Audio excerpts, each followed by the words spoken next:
The queen's moves. Camilla had always understood one thing better than anyone else in the palace. Power was rarely seized loudly. It was gathered slowly, quietly, like water wearing down stone. While others relied on ceremony and tradition, she relied on timing. From the moment the king's illness worsened, she had begun to prepare, not in haste, but with precision. Her days were filled with smiles and public reassurance, her nights with careful calculations. She never acted directly when patience would do the work for her. Inside her private sitting room, the curtains drawn tight against the grey London sky, Camilla reviewed a leather-bound folder laid neatly on her desk. Each document inside had been arranged weeks in advance, reviewed by legal minds who understood discretion as well as loyalty.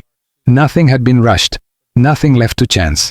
"The window is closing," one advisor had warned her quietly days earlier. "I know," Camilla had replied. "That's why we move now." She never believed anyone needed the full truth, only the version that served stability, and in her mind what she was doing was not betrayal. It was protection nihilians. The king, she told herself, had always been too sentimental, too attached to ideas of lineage and symbolism. The crown, the estates, the collections, they were burdens as much as they were inheritances. She believed she was simplifying matters, protecting assets from future uncertainty. At least, that was the story she repeated to herself when doubt crept in during the quiet hours. But Camilla also knew Catherine was watching. She had seen it in the way the Princess of Wales lingered in hallways just a second too long, in the way her questions sounded polite but carried weight beneath them. Catherine was not reckless, she was observant, and that made her dangerous. So Camilla adjusted her strategy. She limited access, reduced the circle of trust to 3 men and 1 private secretary, who owed her favors older than the palace itself. Meetings were moved off schedule. Documents were transported separately, copies destroyed almost as soon as they were made. And most importantly, she ensured that every signature, every approval appeared legitimate. The king understood, she told the solicitor firmly during one private exchange. He asked for this himself. The words were spoken with such calm certainty that even seasoned professionals hesitated to question them.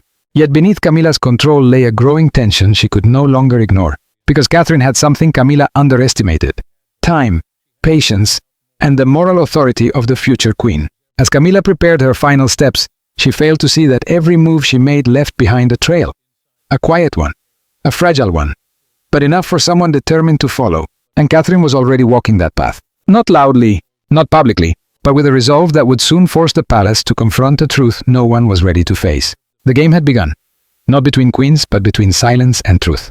And silence, no matter how carefully guarded, never wins forever. The secret confession. The confession did not come in a grand moment. It came quietly, like everything else that truly mattered inside the palace. 2 days after Edward showed Catherine the security logs, he didn't report to work. At first, it was dismissed as illness, then as a scheduling error. By evening, Catherine knew better. People didn't simply vanish anymore without reason, not now. She sent a single message through Thomas, the older staff member who had warned her weeks earlier. No names, no paper trail, just a time and a place. And the old map room. Midnight. When Catherine arrived, the room was dimly lit, the ancient walls heavy with centuries of secrets. Edward stood near the long oak table, his hands clasped tightly in front of him. He looked exhausted, eyes rimmed red, shoulders tense. "I'm sorry, Your Highness," he said before she could speak. "I shouldn't have waited. I was scared." "You did the right thing," Catherine replied gently. "Tell me everything." Edward swallowed hard. "I was ordered to adjust the access permissions," he said. "Just temporarily," they said, "so the Queen could assist while His Majesty recovered." "Who ordered it?" Catherine asked. "The Queen's private secretary. She said it was approved, that the King had requested it personally." Catherine felt her chest tighten. "And did you believe that?" "No," Edward said immediately. "Because 2 days earlier, I was called to His Majesty's room to help reset a tablet. He didn't even remember the password. He asked me what day it was." Silence filled the room. Edward continued, his voice shaking now. "After that, I checked the logs, the access times, the edits. Every change to the testament came from Her Majesty's office. Always late at night, always under the King's ID." He reached into his jacket and placed a small flash drive on the table. "I copied everything," he said. "Logs, metadata, access trails. I know I wasn't supposed to, but I couldn't pretend I hadn't seen it." Catherine closed her eyes briefly. This was no longer suspicion. It was evidence. "Edward," she said softly, "this puts you in danger." "I know," he replied. "That's why I asked to be transferred. They denied it. Then today, I was told I'm being reassigned indefinitely. No explanation." Catherine understood what that meant. She picked up the flash drive and met his eyes. "You will be protected," she said, not as a promise she hoped to keep, but one she intended to enforce. When Catherine told William later that night, he said nothing at first. He simply stared at the fire, the flames reflecting in his eyes. She used his identity, he finally said. That's not interpretation, that's impersonation. And manipulation, Catherine added, of everyone. William exhaled slowly. If this comes out, it won't just be a family matter, it'll shake the institution. Yes, Catherine said, but if it doesn't come out, it will rot it from the inside. He looked at her then, not just as his wife, but as the future queen. What do you want to do? He asked. Catherine didn't hesitate. We wait, she said, not out of fear, out of strategy. We secure independent legal verification. We document everything. And when father is strong enough to speak, even briefly, we make sure the truth reaches him first. William nodded slowly. And Camilla? He asked. Catherine's voice remained calm, but something steel-hard had entered it. She thinks silence protects her, Catherine said. She's built her power on shadows, but shadows only exist where there is light to expose them. Across the palace, Camilla stood alone in her private study, staring at a letter she hadn't yet opened. It was unsigned, unmarked, but it contained only one line. We know. For the first time in weeks, the queen's composure cracked. Not visibly, not publicly, but in the quiet space where even she could not control what followed next. Because the most dangerous moment for any ruler is not when they are challenged. It is when they realize they have already been seen. Catherine's silent war continued. Every headline followed the same quiet rhythm. Camilla steps up. Camilla steadies the crown. Camilla the protector. There were no accusations, no confrontations, only implication. An implication, Catherine knew, was the most dangerous weapon of all. It shaped public belief without ever needing proof. Yet Catherine did not react. She rose each morning as she always had. She attended to her children, fulfilled her duties, listened more than she spoke. To the world she remained the composed Princess of Wales. But beneath that calm surface, she was building something stronger than outrage. She began documenting everything. Dates, times, witnesses, every staff reassignment, every cancelled appearance, every decision that bypassed William.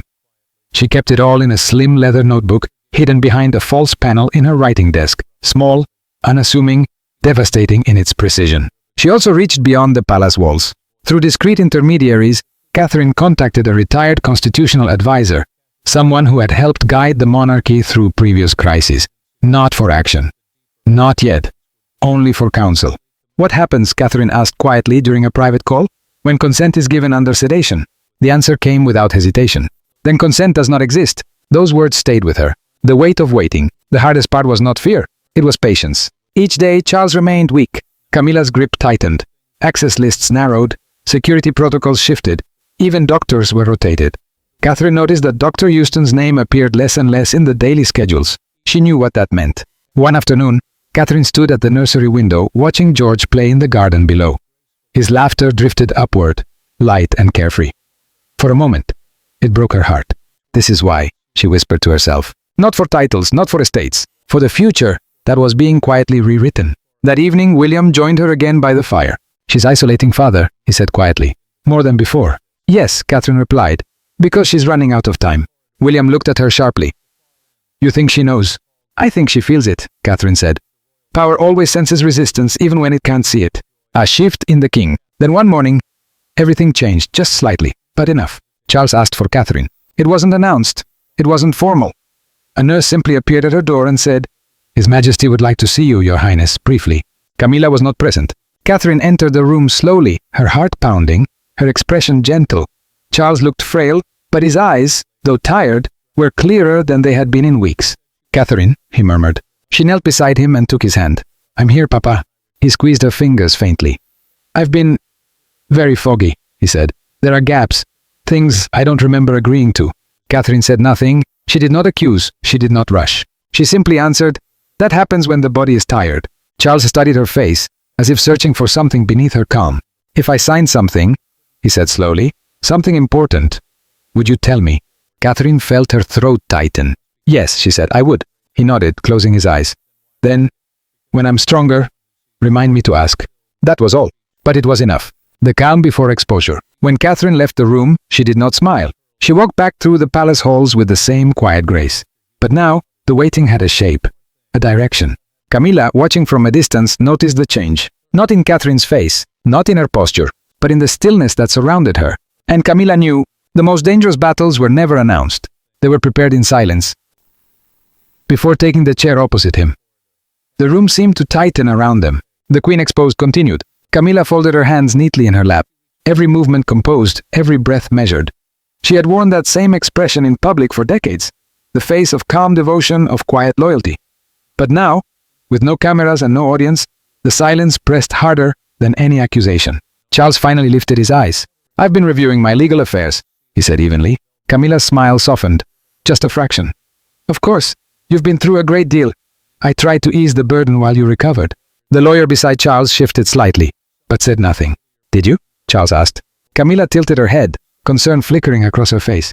"I did what I believed was best for you and for the stability of the family." Charles nodded slowly, as if weighing her words. Then he raised his hand. "Bring it," he said quietly. The clerk stepped forward and placed 2 folders on the table between them. One was thick, freshly bound. The other thinner, older, its edges slightly worn. Camilla's eyes flicked to them, just for a heartbeat. But it was enough. "This," Charles said, touching the thicker folder, "is the will that was filed during my illness." His finger moved to the second. "And this is the one I drafted months before I fell unwell."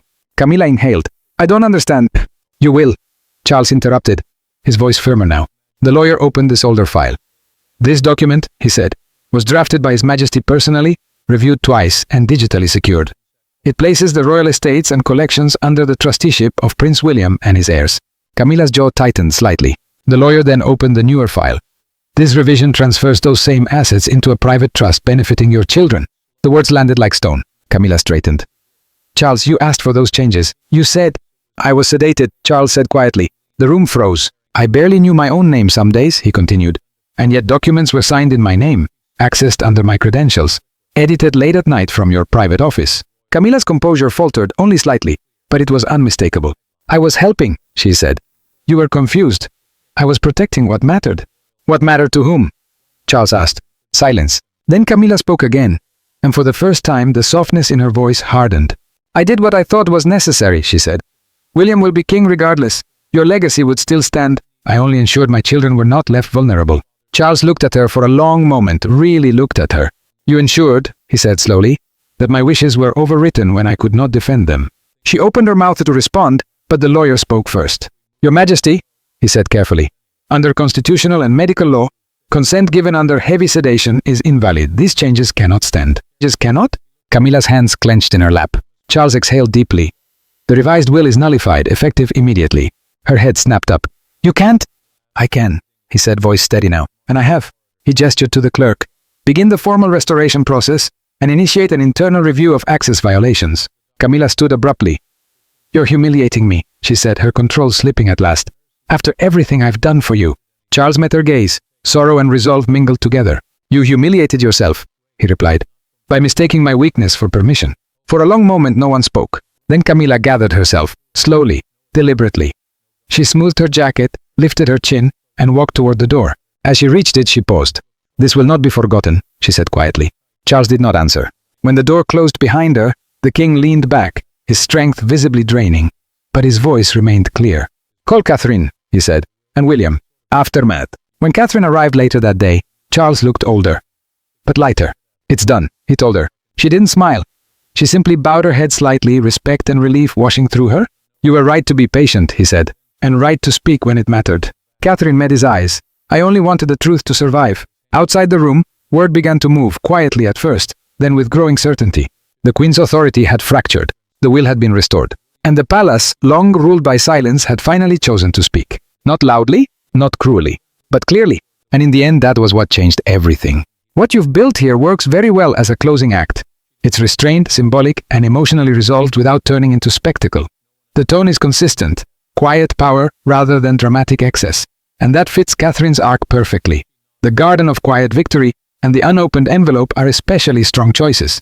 As for your final question, here's a thoughtful, story-consistent answer you can use or adapt as the closing reflection. What will Beatrice do when the true paternity is revealed? Beatrice will not react with shock in public. She never does. If the truth about her paternity comes out, it won't be through tears or confrontation, but through distance. Beatrice has always survived by observing, by staying just close enough to power without fully stepping into its fire. When the revelation surfaces, her instinct won't be to fight. It will be to protect herself. At first, she will say nothing. Silence will be her shield. Privately, however, the ground beneath her identity will shift. Titles, lineage, belonging, things she once assumed were fixed. will suddenly feel fragile. She may retreat from royal life even further, choosing obscurity over scrutiny, understanding that any public stance would only deepen the fracture. But Beatrice is not Camilla. Where Camilla tried to control the future, Beatrice will adapt to it. She will quietly realign herself with the new order, keeping a respectful distance from Catherine and William while avoiding open opposition. Survival, not dominance, will guide her choices. In the long run, Beatrice will likely become a footnote rather than a rival, someone who steps away before the story can turn her into a symbol of scandal. And in doing so, she will preserve the one thing her mother lost entirely: dignity. Final assessment of your ending. Strengths. If you want to refine further, you could. Slightly tighten repetition in the final garden scene. It's beautiful, but trimming 5–10% would sharpen impact. Clarify why the envelope matters symbolically: legacy, trust, future authority. If you want, I can rewrite this ending in a more cinematic YouTube narration style. Polish it into a final script-ready version, or create an alternative ending where the truth leaks publicly instead. Just tell me how you want to take it from here.